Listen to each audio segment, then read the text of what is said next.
Bonjour à toutes et à tous, bienvenue à ce récap Reinvent pour la track business. On va être avec vous pendant une petite heure et on a un certain nombre de sujets à vous présenter, donc je vais me présenter rapidement.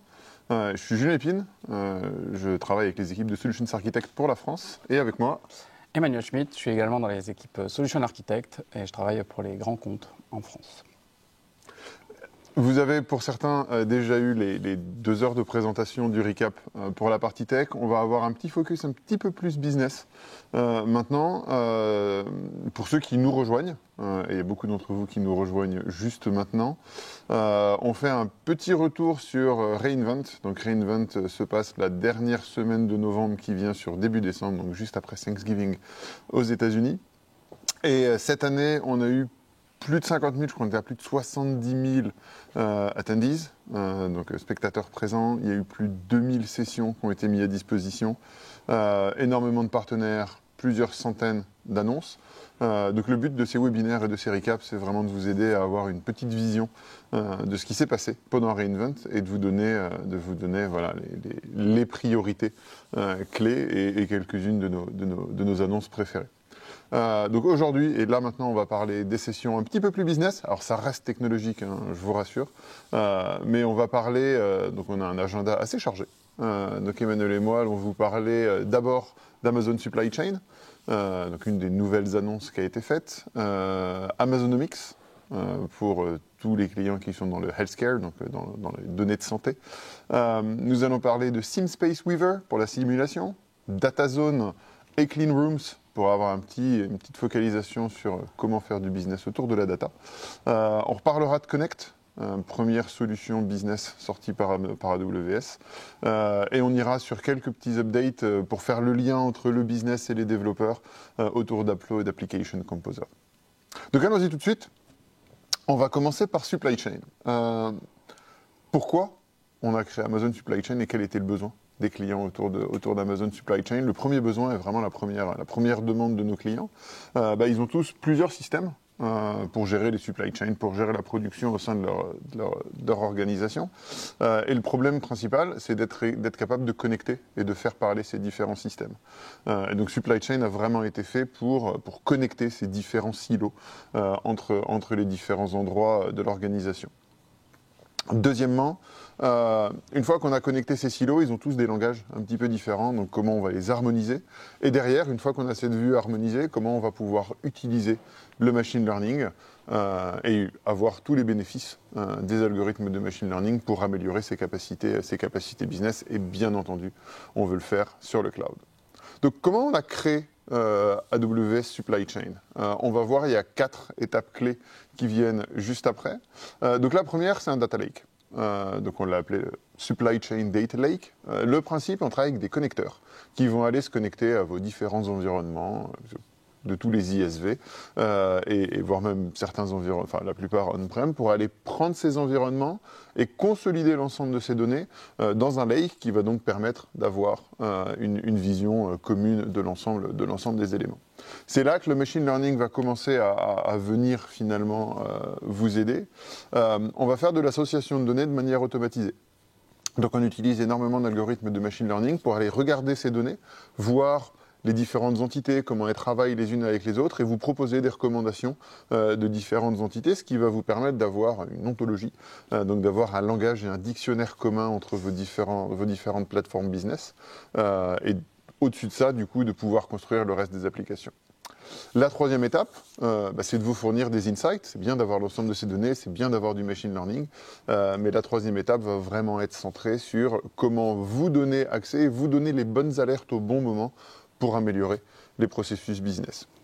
Et finalement, on va vous permettre de créer, et nous on va aussi fournir certaines capacités pour simplifier, automatiser, gérer vos processus autour de la supply chain de manière simplifiée et de manière automatisée.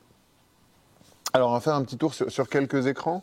Le premier écran que vous allez voir en utilisant la solution, c'est l'écran de la supply chain. Donc là, on est autour des États-Unis.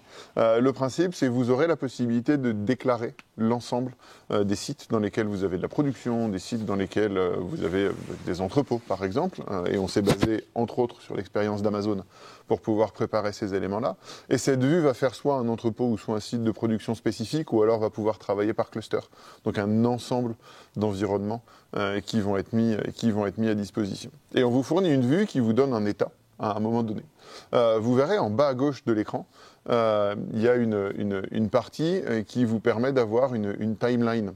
Et cette timeline, comme on disait quand on l'a présenté, savoir qu'aujourd'hui vous êtes en rupture quelque part, normalement, la plupart des clients sont capables de savoir que là, maintenant, ils sont déjà en rupture.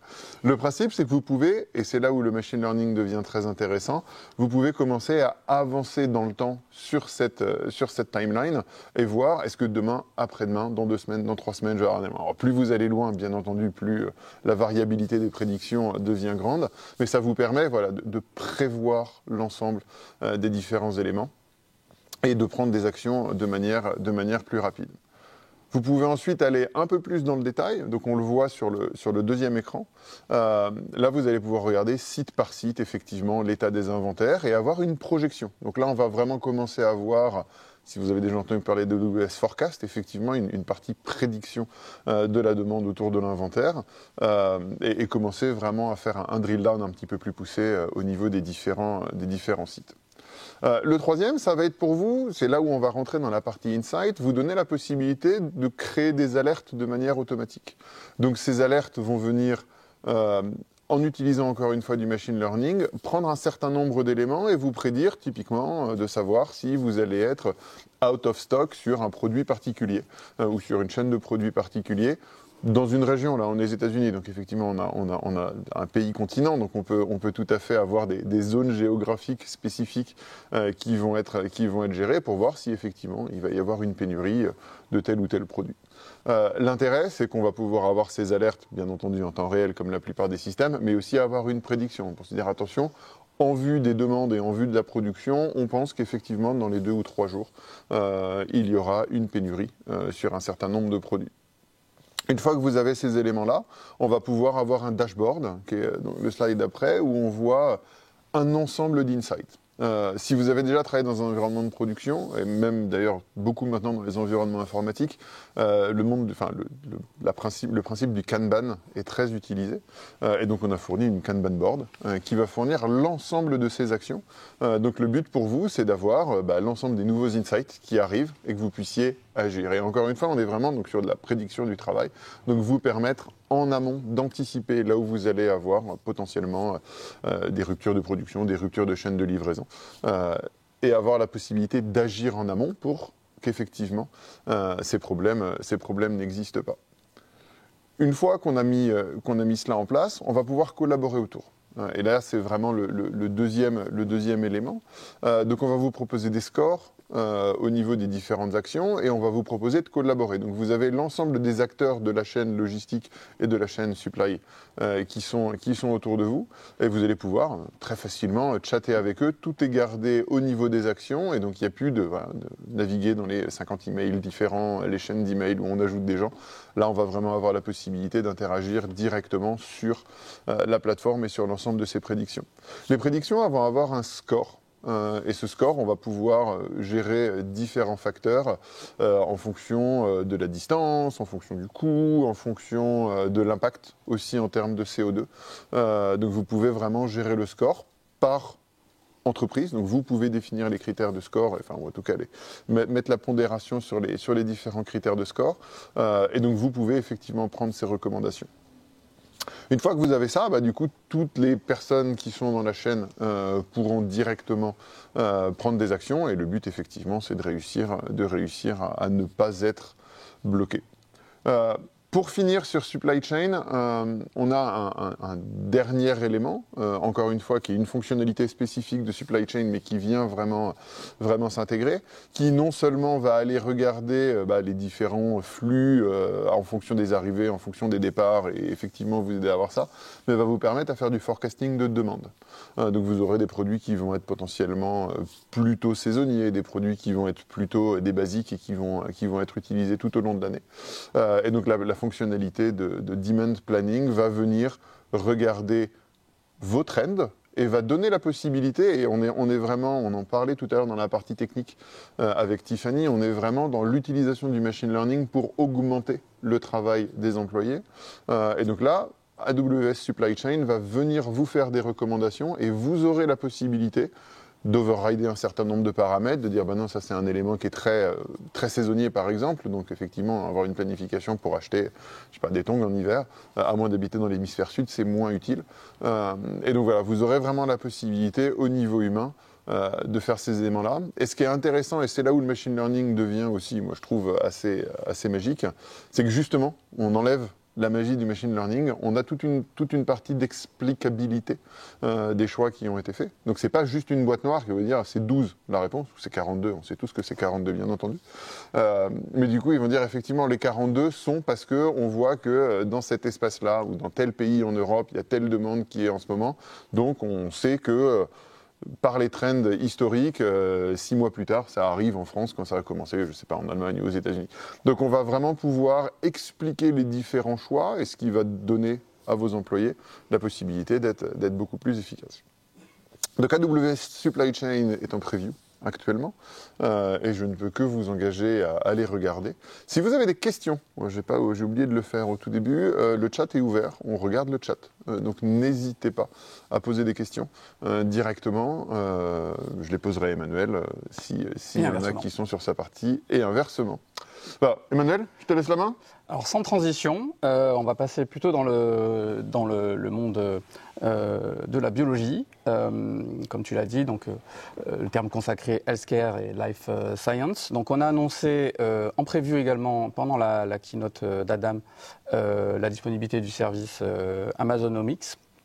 Alors je ne suis pas un expert, donc je vais vous traduire avec mes mots comment le service marche et qu'est-ce qui simplifie dans le contexte de l'analyse génomique, parce que vraiment un service qui est dédié à ça. On avait sorti un certain nombre d'outils autour de ça, mais là c'est vraiment un service qui vient supporter les process autour de la recherche génomique. Donc c'est vraiment centré sur ces aspects-là, recherche ADN, recherche ARN et les formats, la complexité de gérer la data at scale sur ce type de sujet.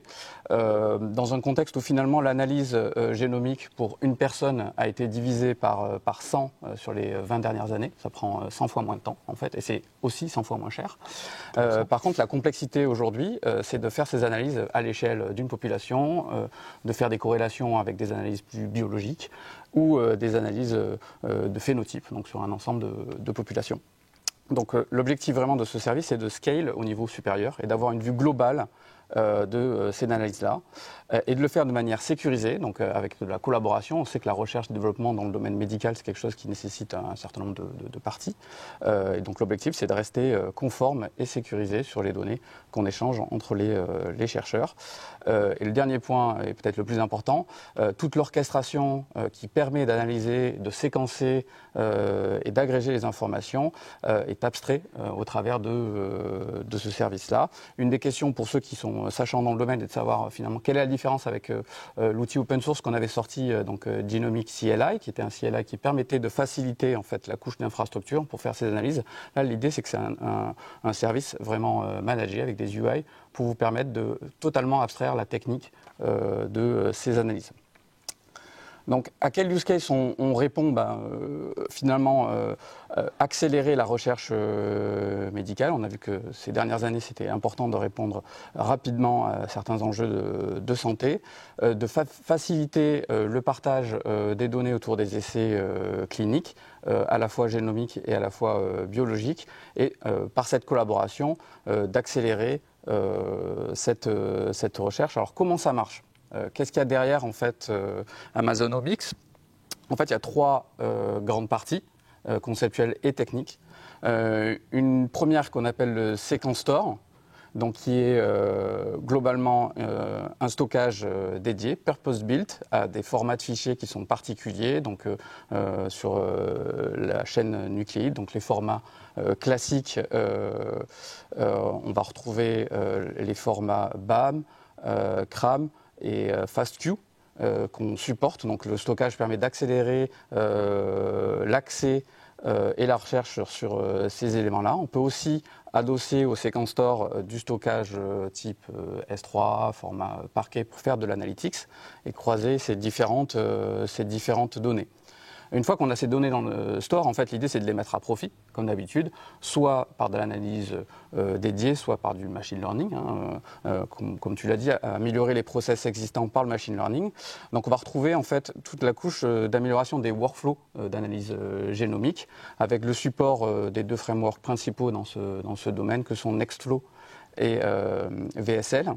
Donc là, on retrouve le lien avec le CLI génomique dont j'ai parlé. Là, l'objectif, c'est de choisir finalement ce qu'on veut faire, le type d'instance qu'on veut instancier pour le faire, pour avoir rapidement des résultats de manière abstraite. Et enfin, le dernier point nouveau, c'est aussi la possibilité d'annoter ces recherches, d'annoter les variants sur la génomique, pour finalement ajouter des métadatas aux données stockées et pouvoir finalement communiquer sur les recherches en cours. L'output finalement d'Amazonomics, c'est de sortir des données qui sont analysables et on retombe ensuite dans le monde plus analytics classique. Donc par exemple, depuis Amazon Store, on peut faire des recherches et des queries génomiques et pour les extraire sur format analytique type parquet. Voilà pour Amazon Omics. N'hésitez pas si vous avez des questions. Ok, on voit très bien encore une fois effectivement l'utilisation du machine learning pour améliorer l'ensemble de la chaîne et effectivement un langage métier. Alors moi c'est pas mon métier du tout, donc, comme Emmanuel. Ni le mien, donc j'espère que ça vous a plu. Lui a fait le dive deep, je ne l'ai pas fait de mon côté, mais effectivement voilà vraiment la possibilité d'utiliser le machine learning et d'utiliser la data pour améliorer vos process métiers. Emmanuel en parlait, la simulation est un enjeu hyper important.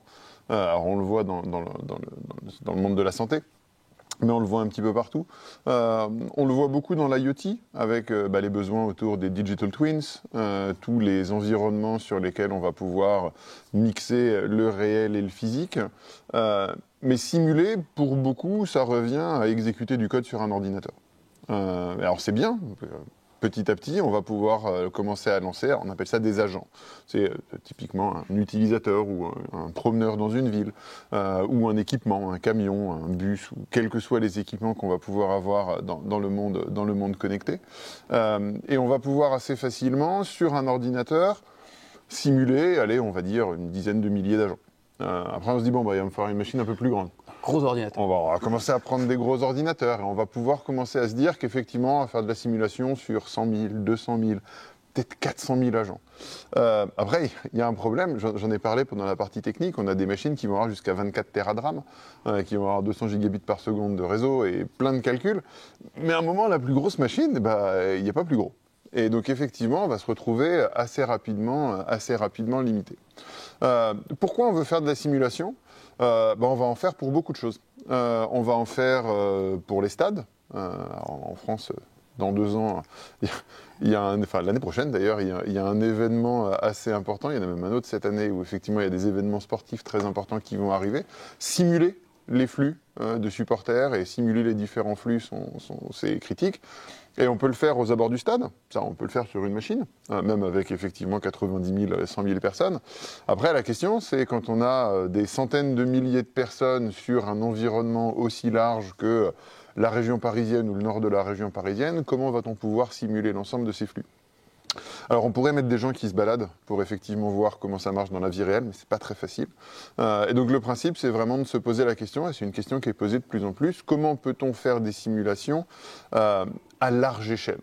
Et ce côté large échelle, le but c'est vraiment de simuler comment une ambulance va pouvoir répondre à un appel d'urgence dans une ville de la taille de Paris ou de la taille de New York par exemple, donc des villes de plusieurs kilomètres par plusieurs kilomètres, avec potentiellement des milliers enfin plutôt centaines de milliers à millions d'individus et éléments mouvants dans la ville, avec une un côté réaliste, quasi réel, on est sur du vraisemblable au niveau du détail. Ça ne marche pas sur une machine et il faut effectivement avoir plusieurs machines pour le faire. Donc la ville virtuelle finalement, c'est un des gros enjeux. Après, si vous avez joué à des jeux en ligne, certains, typiquement les jeux d'Epic Games étant sur AWS, vous avez vu qu'effectivement on peut avoir des jeux, Epic a lancé des environnements avec plusieurs dizaines de millions de joueurs ensemble. On va pouvoir effectivement travailler sur comment faire ces éléments-là et comment utiliser ces moteurs finalement. Parce que les moteurs qui initialement étaient des moteurs de jeux vidéo sont des moteurs que l'on trouve de plus en plus dans le monde de la simulation. Et donc nos clients assez simplement nous ont dit je veux continuer à utiliser le moteur que je connais. J'ai déjà des développeurs qui sont formés à Unity par exemple et ils veulent utiliser Unity. J'en ai qui veulent utiliser Unreal, c'est le moteur qu'ils veulent utiliser. Donc vraiment être capable d'utiliser ces éléments-là et de continuer à avancer.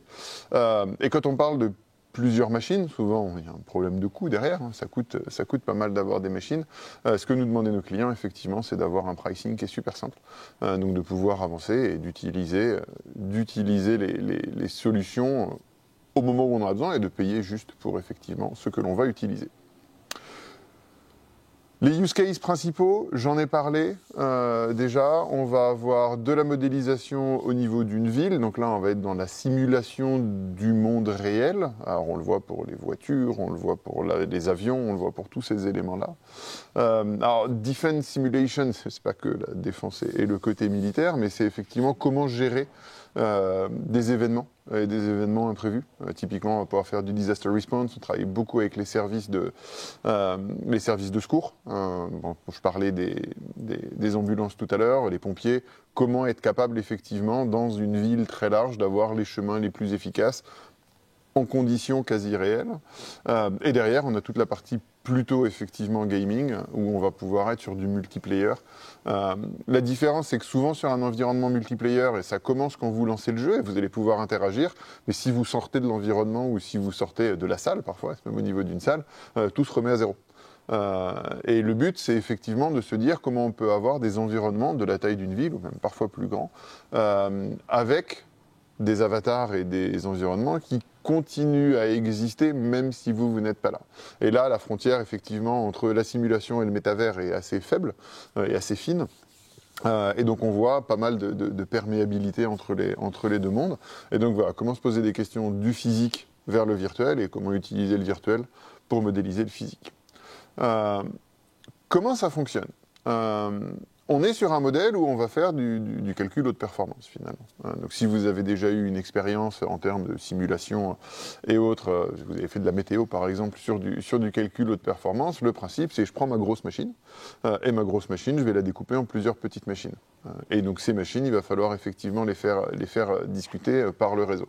Sur des environnements, on peut parler typiquement de calcul de risque dans le monde bancaire ou d'autres environnements, on peut souvent prendre une tâche assez grosse et la découper en plein de petites tâches qu'on va répartir sur différents environnements. Et le but, c'est d'exécuter chacune de ces tâches très rapidement pour pouvoir avoir le calcul final. Si vous voulez un bon exemple de comment ça fonctionne, c'est le monde de Hadoop. Le MapReduce, typiquement, est une des bonnes réponses à ces environnements-là. Le sujet sur le monde de la simulation, c'est qu'on ne peut pas avoir des petits carrés au niveau du monde et dire on va calculer les carrés de manière isolée et ils ne vont pas se parler les uns les autres. Si j'ai une voiture ou je reprends le cas d'une ambulance, une ambulance qui est dans un côté de la ville et qui doit aller de l'autre côté de la ville, il faut qu'effectivement cette ambulance soit traquée sur l'ensemble des cellules de l'environnement. Donc il y a plusieurs questions qui viennent en place. La première, c'est il faut être capable de gérer l'état de ces différents agents où qu'ils soient. Et donc là, SimSpace Weaver a une solution à travers le SDK qui permet de gérer ces agents. Et le deuxième, c'est pour les cellules, avoir la connaissance de ce qui se passe dans la cellule et aussi de ce qui se passe dans les cellules adjacentes, ou en tout cas dans un bord des cellules adjacentes, pour s'assurer qu'au moment où l'ambulance va arriver, elle soit déjà au courant qu'il va y avoir des piétons de l'autre côté de la barrière, parce que sinon, effectivement, passer un rideau noir à chaque fois qu'on change de cellule, c'est pas très très utile. Et donc SimSpace Weaver, en fait, permet de répondre à ces enjeux. Passer de une machine à actuellement, on est à 10 machines en parallèle pour la partie simulation. Donc vous pouvez choisir le nombre de machines, le temps. On verra sur la facturation effectivement comment ça vient. Et après, avoir toute cette gestion d'état et toute cette gestion de la répartition des différents environnements sur les différentes machines. D'un point de vue technique et d'un point de vue technologique, on a 3 grandes couches. Alors si vous avez déjà suivi des formations AWS, on adore le modèle de responsabilité partagée. Sur AWS, on l'a pour la souveraineté, on l'a pour le développement durable, on l'a pour la sécurité. On l'a aussi sur le monde de la simulation. Donc AWS et SimSpace Weaver vont prendre en charge toute la partie infrastructure. Donc mettre à disposition les machines de calcul, mettre à disposition l'ensemble de ces éléments-là. Vous pouvez choisir vos moteurs. On travaille avec les éditeurs des différents moteurs, mais vous avez aussi la possibilité soit de prendre d'autres partenaires, on a des partenaires qui le font, soit même d'écrire vous-même votre moteur de simulation, si vous avez un enjeu de simulation très particulier sur lequel il n'y ait pas de moteur déjà disponible. Sinon, vous pouvez tout à fait utiliser, on travaille avec Unreal, on travaille avec Unity, donc nous on a développé des plugins pour ces différents moteurs qui leur permettent directement et nativement d'utiliser les API et le SDK de SimSpace Weaver. Et au-dessus, vous allez pouvoir utiliser et réutiliser vos assets. Le but, effectivement, c'est d'avoir des environnements à très haute fidélité, donc au pixel près, vraiment avoir la possibilité d'aller bouger des toutes petites choses dans un très très vaste environnement. Et donc ça, ces assets-là, vous pouvez soit utiliser vos assets. On travaille beaucoup avec Unreal. Unreal a annoncé un service de génération d'avatars. Donc on a plusieurs clients typiquement qui utilisent des avatars générés, donc ils appellent ça les metasynths, je crois. Donc c'est des synthetic humans, et le principe c'est qu'ils vont générer effectivement des personas qui semblent encore une fois réalistes. Et le but c'est d'avoir, quand on va voir ces environnements, d'avoir une impression de photoréalisme quasiment dans les différents services. Et donc ça, vous pouvez soit venir avec les vôtres, soit utiliser effectivement les fournisseurs pour être capable de le faire. Et donc derrière, tout ce qui est calcul, tout ce qui est entity management, le réseau est complètement géré par AWS et abstrait pour vous, ce qui vous permet vraiment de vous focaliser sur votre cœur d'application. Voilà pour moi. Emmanuel, tu vas parler de data. Exactement. Petite remarque sur le monde de la simulation. Vraiment, j'ai trouvé la keynote de Werner hyper intéressante. C'était un monde qu'on n'est pas forcément. Ce que je trouvais très très intéressant, c'est aussi le côté simuler quelque chose, c'est aussi réduire vos coûts sur le fait de le découvrir dans la vie réelle. Oui. Et j'ai trouvé qu'en fait c'était hyper applicable à plein de domaines. Moi je travaille beaucoup avec des clients du monde industriel et je me suis retrouvé là-dessus sur les optimisations de flux, tu as parlé de supply chain précédemment. En fait il y a beaucoup de choses où la simulation peut avoir un apport tangible. Au-delà peut-être de choses un peu plus éthérées sur le métavers aujourd'hui, je pense que c'est un aspect business. Il y a une application, il y a une application là, on en parlait, effectivement les services de secours. Si vous voulez tester des voitures et faire des crash tests, effectivement, ça coûte moins cher que de casser une voiture ou de casser un bus, surtout si vous avez que quelques prototypes. Et on le voit effectivement dans le monde industriel, on a des mappings complets de chaînes de production qui permettent de voir les flux, de voir où ça bloque, de voir où ça accélère, pour vraiment avoir ça. Et ça permet aussi énormément de travailler sur la formation. On a assez peu parlé de la formation, mais dans des environnements simulés, on peut vraiment avoir Et qu'est-ce qui se passerait si sans effectivement mettre en défaut ou mettre en carafe une machine industrielle qui coûte potentiellement un petit peu cher. Investir énormément, tout à fait. Alors, toujours un peu dans l'univers finalement de la data, des process qui sont améliorés par du machine learning ou notre capacité à scaler, on voulait revenir sur des annonces qui ont déjà été mentionnées sur le track technique, je pense, pour Amazon Data Zone. Mais en fait, il nous a semblé important de le rappeler dans cette session parce qu'on voit avec ce type de service qui est plutôt autour de la gouvernance de la donnée à l'échelle que l'enjeu de la data pour nos clients sort uniquement du monde et des équipes techniques pour être un enjeu d'entreprise.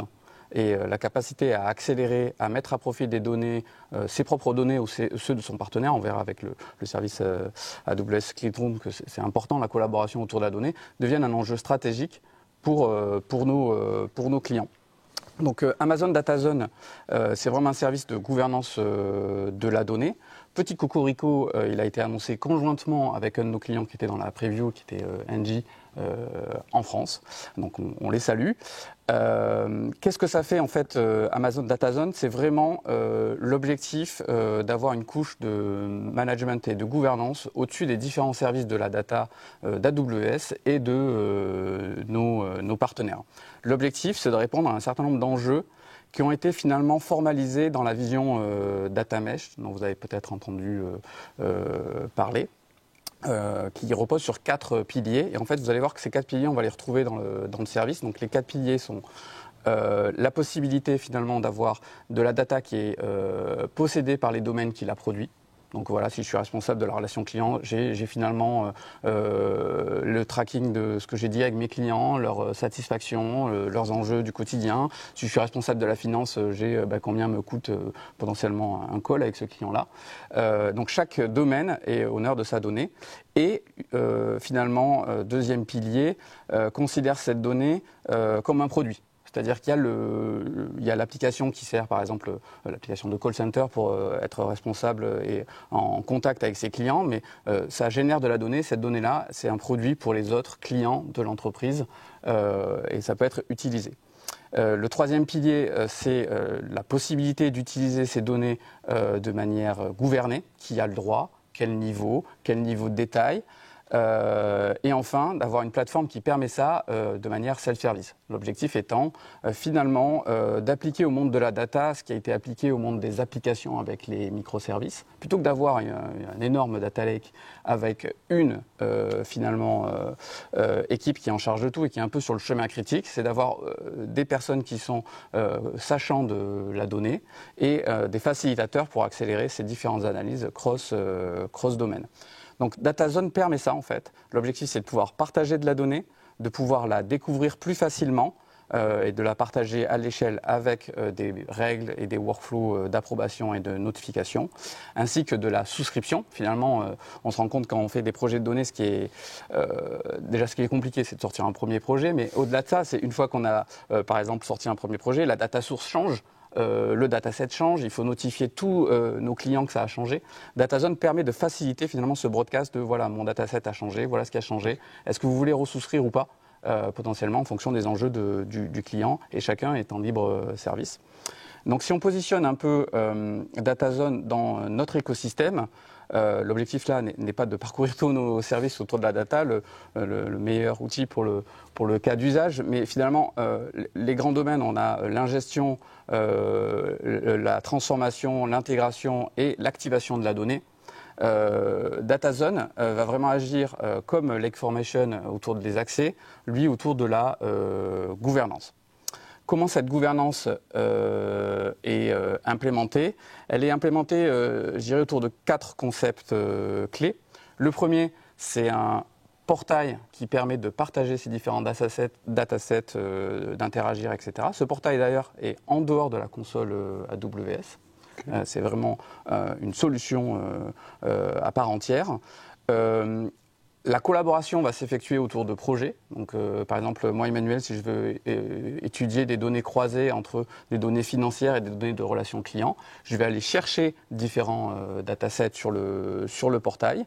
Je vais demander à y avoir accès. Des workflows vont se déclencher pour que j'ai les droits d'y accéder avec le bon niveau. Est-ce que je dois avoir la donnée au niveau de la ligne avec les informations personnelles potentiellement pas. Je veux juste des données agrégées. Ce genre de choses que permet DataZone.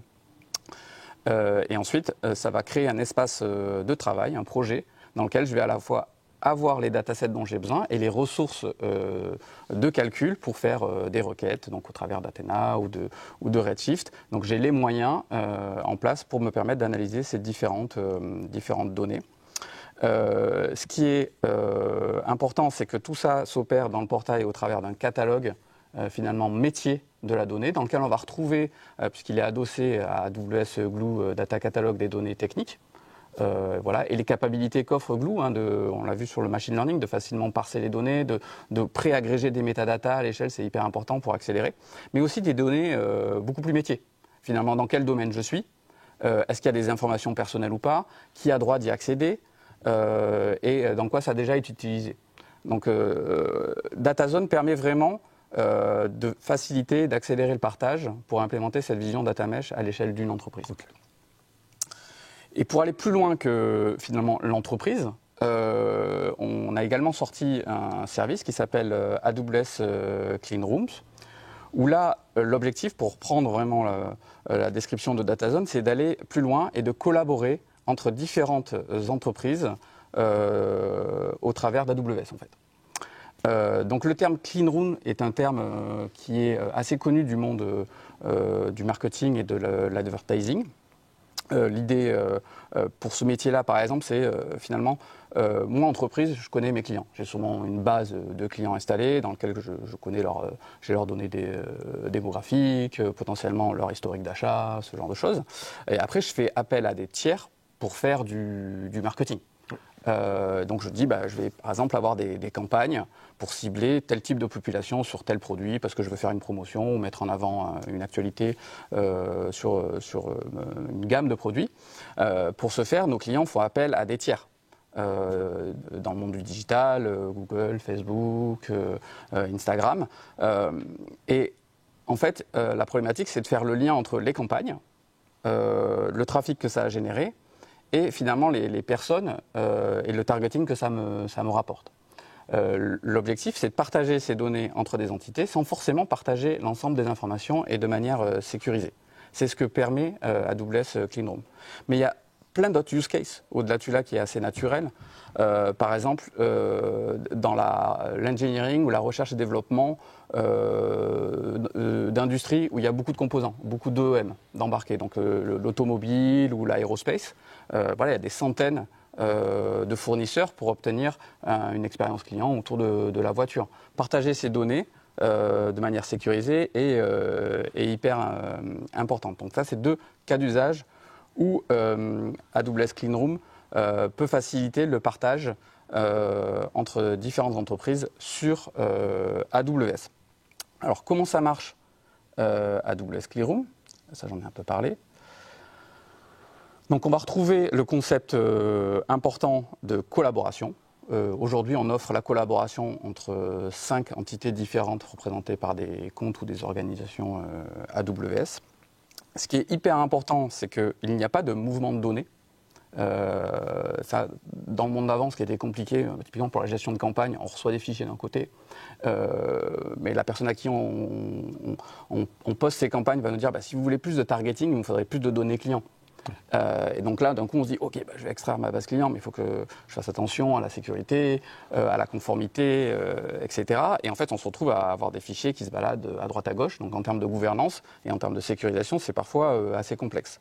Là, l'objectif de Clean Rooms, c'est de laisser les données en place. La seule contrainte, c'est d'avoir des tables glue dans S3. Et à un endroit donné de votre compte. Et en fait, AWS Clean Room va vous permettre de requêter ces données avec un rôle de service spécifique, avec des règles qu'on peut établir pour le tiers. Donc les règles qu'on peut établir, elles sont assez puissantes, elles sont de 2 ordres. Déjà, la question est de savoir si votre tiers va accéder à des données agrégées ou si vous pouvez lister les données sources. Voilà.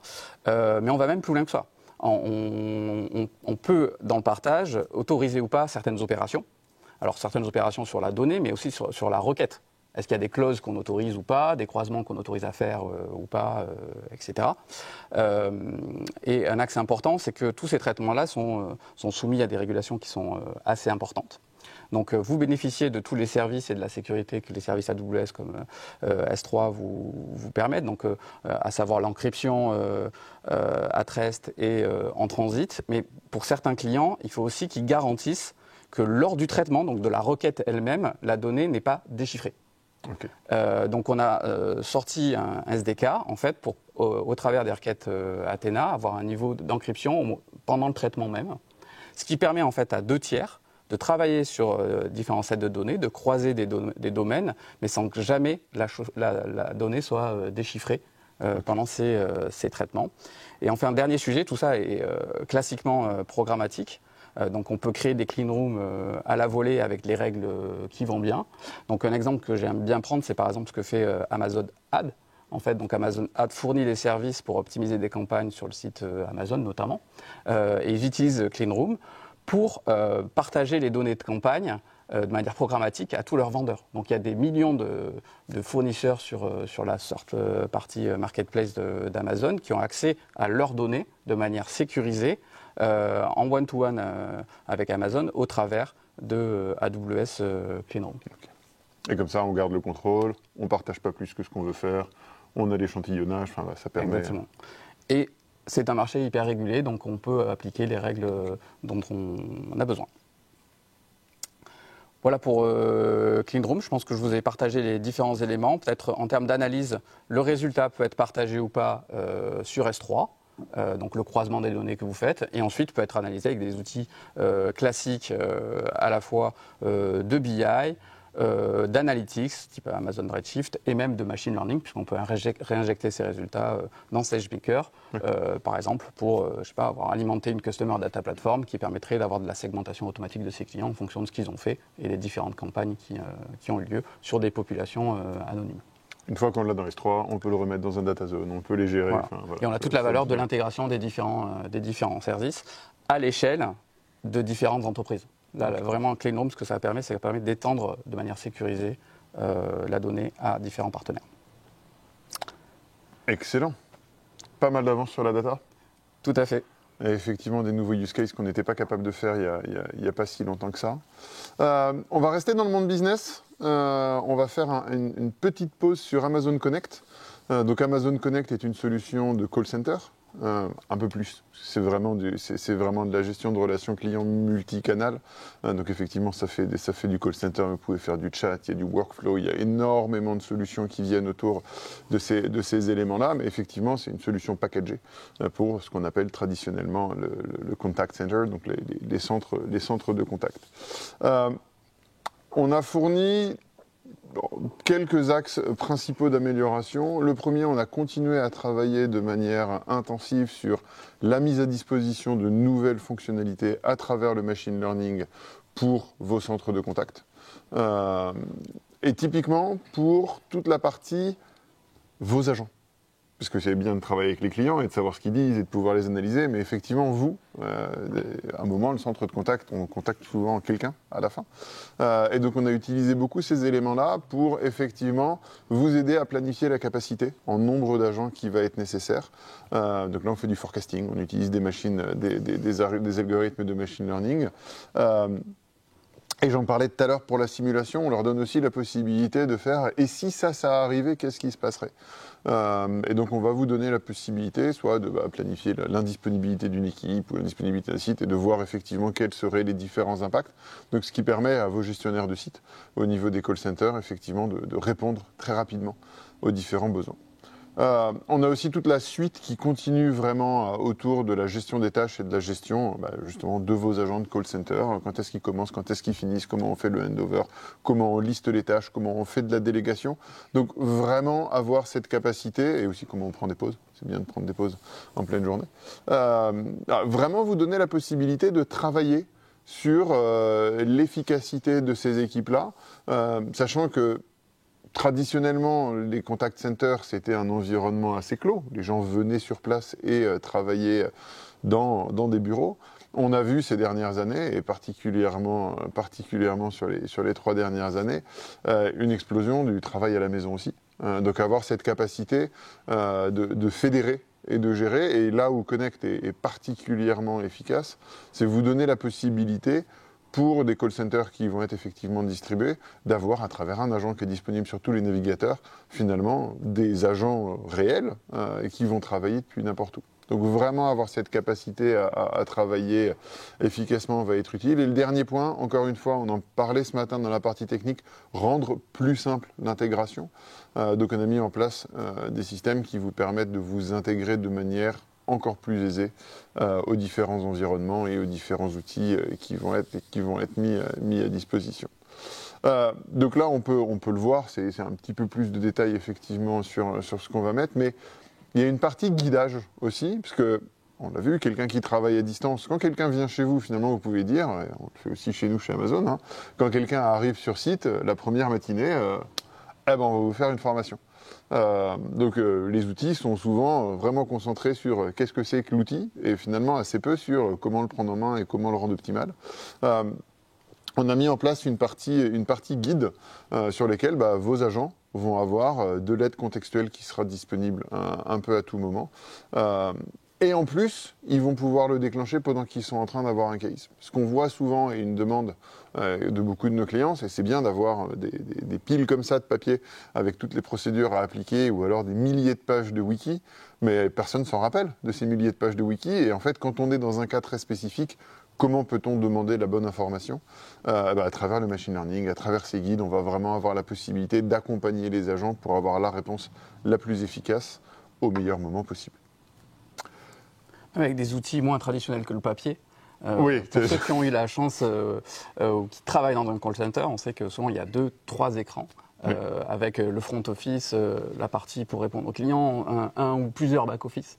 Donc il y a aussi un enjeu d'aider vos employés, vos agents à réduire cette surcharge visuelle et d'aller directement à la bonne information au travers de ces différents process, parce qu'on sait que c'est un point hyper important pour l'expérience des agents sur les floors. Et la contextualisation, l'accès, vraiment l'efficacité, donc oui, ça aide énormément. On change de sujet, on voulait finir. Alors en fait, finalement, on change peu de sujet, puisque tu en as parlé déjà un petit peu quand tu parlais Monsieur Data aujourd'hui, je crois. De Clean Room, effectivement. Mais effectivement, on va continuer sur de la data. Alors, mon petit préféré, on va dire, Amazon AppFlow. Qui est un service low-code d'intégration de la donnée. On a souvent la question, oui, mais alors AppFlow par rapport à AWS Glue, comment ça se positionne, etc. La réponse simple que j'ai, c'est finalement AppFlow, c'est vraiment un service d'intégration low-code pour tous les services qui exposent des capacités d'intégration de la donnée au travers d'API. Type Salesforce, Zendesk et d'autres solutions.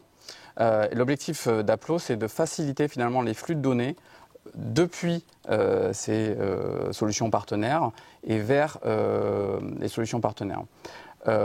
Pourquoi on voulait en parler aujourd'hui ? C'est parce qu'il y a eu un certain nombre d'annonces en fait, pendant Reinvent, mais aussi tout au long de 2022, qui a multiplié par quasiment 3 le nombre d'applications qui sont supportées. Et donc, je voulais y revenir aujourd'hui. On a renforcé le support de SAP par Amazon AppFlow.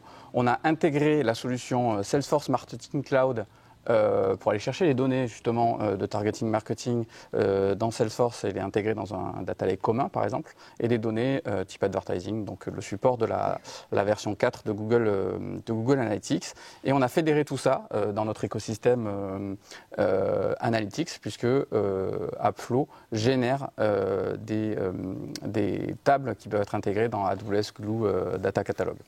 Il y a un certain nombre de solutions tierces qui ont été intégrées et annoncées à Reinvent, donc autour du monde de l'advertising, donc Facebook, Google, Instagram, LinkedIn, autour aussi du targeting et du mailing, donc type Mailchimp, Zengrid et Zendesk. Également des solutions qui facilitent finalement la vie des, je dirais, citizen intégrateurs quelque part, donc des gens qui ont envie d'intégrer différentes solutions sans forcément avoir des compétences très élaborées de code. Il reste du code, mais c'est vraiment finalement la transformation, l'agrégation, le partitionnement qui reste à la charge de l'utilisateur au sein de Appflow. Et ça nous a semblé aussi important dans ce track business de rappeler des capabilities comme AppFlow qu'offre AWS, puisqu'en fait beaucoup de nos clients aujourd'hui ont des stratégies SaaS, où on voit beaucoup d'adoption de solutions SaaS pour résoudre un ou plusieurs problèmes business dans un ou plusieurs domaines, mais finalement reste à la charge de nos clients aujourd'hui, au travers de ces solutions SaaS, finalement de fédérer l'intégration et d'avoir potentiellement une logique événementielle entre ces différentes solutions. Qu'est-ce qui se passe quand j'ai un client qui fait ceci sur mon site web et qui m'appelle derrière ? cas classique, et des solutions autour de finalement, mais comment je récupère la valeur de la data qui sont dans chacun de ces solutions SaaS pour avoir potentiellement une vue globale et commune à toute l'entreprise.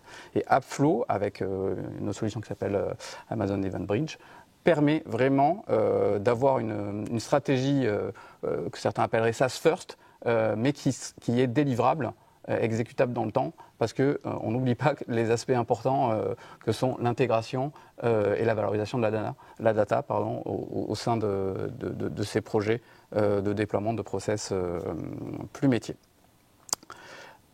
Moi, j'en ai fini sur AppFlow, et je crois que ça termine là la présentation des différentes solutions business qu'on voulait highlighter. Alors, il y a plein d'autres annonces, hein, c'est notre lecture des solutions métiers de Reinvent.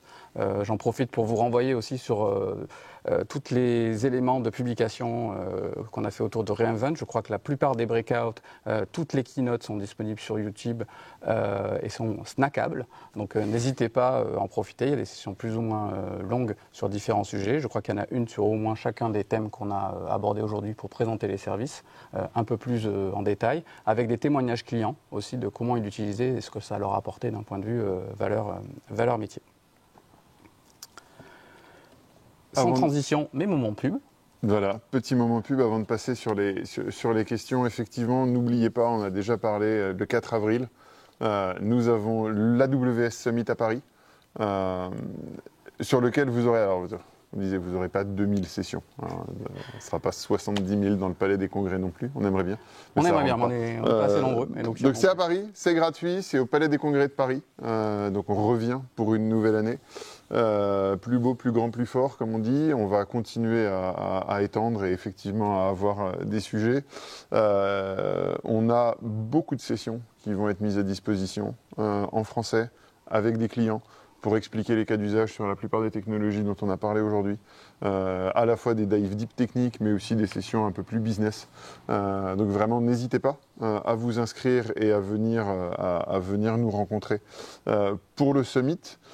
Si vous avez effectivement d'autres questions qui viennent, n'hésitez pas. Il y en avait une ou deux, Emmanuel, sur tes services. Alors, ça touche un peu tous les services. Ouais.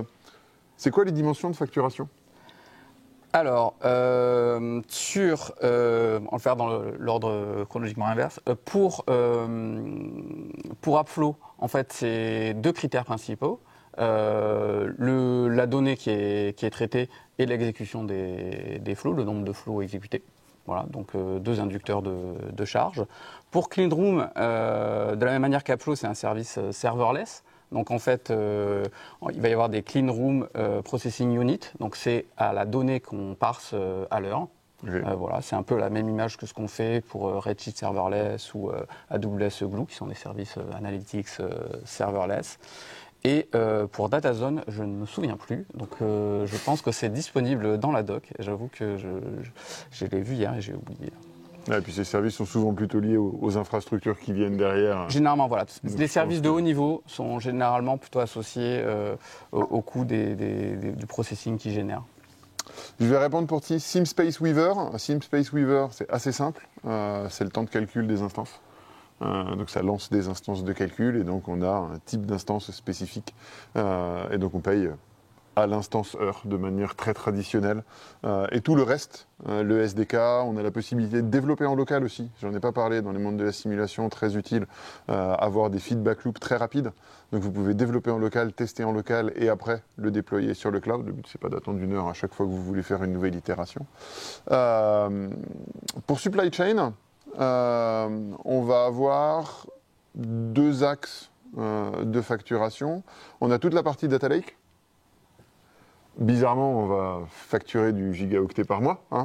Pour ceux qui ont déjà utilisé du S3, c'est assez classique et rien d'autre. Et après, on a deux autres dimensions. On va avoir toute la plateforme d'Insight au niveau du machine learning. La plateforme d'Insight est facturée, vu qu'on est dans le monde du supply chain, tous les gens parlent de SKU. Et en fait, c'est les unités de produits c'est stock keeping unit. Donc c'est vraiment une unité dans un entrepôt. Ouais. C'est le produit. Et en fait, on va avoir voilà, une référence. Alors, si vous avez déjà joué avec les EAN13, les codes barres que vous avez, voilà, ça c'est un SKU. Et donc vous allez avoir le produit par location. Donc on va avoir une dimension. Si vous avez le même produit dans 14 entrepôts différents, ça va donc compter 14 unités de produits location.